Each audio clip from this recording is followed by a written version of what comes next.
Ở nơi ấy tôi đã thấy trên ngọn núi cao có hai người, chỉ có hai người yêu nhau. Họ đã sống không mùa đông, không mùa nắng mưa, chỉ một mùa, chỉ có một mùa yêu nhau. Ở nơi ấy đàn dây trắng nhân nhớ quanh đồi, một mái tranh nghèo, một nhà sàn đơn sơ. Ở nơi ấy họ đã sống cuộc sống thanh bình, ai nghèo cũng có cây đàn Chapi. Khi rung lên vài sợi dây đàn đã đông đậy, hồn người rắc lây. Ôi sắc cờ lây yêu rừng cây ngọn núi mang tiếng đàn Chapi. Ai yêu tự do, yêu rừng xanh thì lên núi nghe đàn Chapi.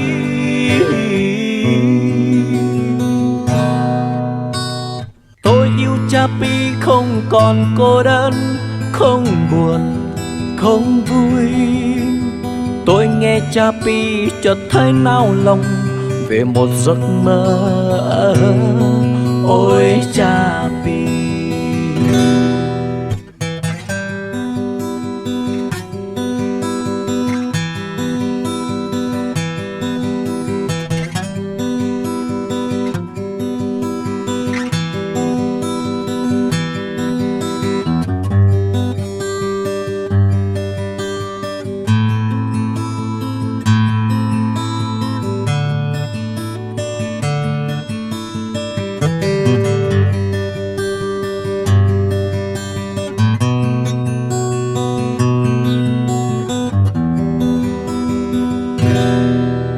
Ở nơi ấy tôi đã thấy trên ngọn núi cao có hai người, chỉ có hai người yêu nhau.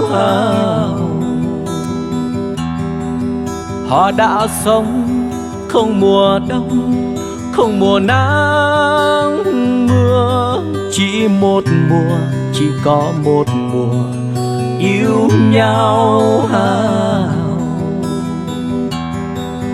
Ở nơi ấy đàn dây trắng nhân nhớ quanh đồi, một mái tranh nghèo, một nhà sàn yên vui.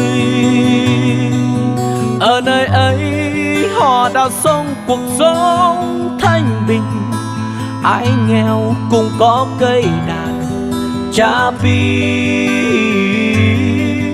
Khi rung lên vài sợi dây đàn đã đông đậy, hồn người rắc lây.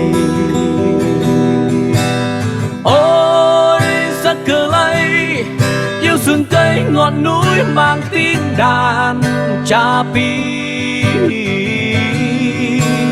Ai yêu tự do, yêu rừng xanh thì lên núi nghe đàn Chapi.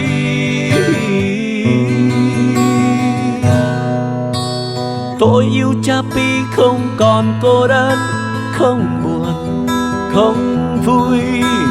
Tôi nghe Chapi chợt thấy nao lòng về một giấc mơ. Ôi Chapi. Ôi sắc cờ lây yêu rừng cây ngọn núi mang tiếng đàn Chapi.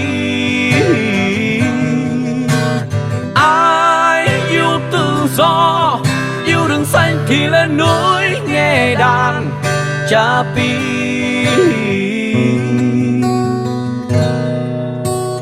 Tôi yêu Chapi không còn cô đơn, không buồn, không vui.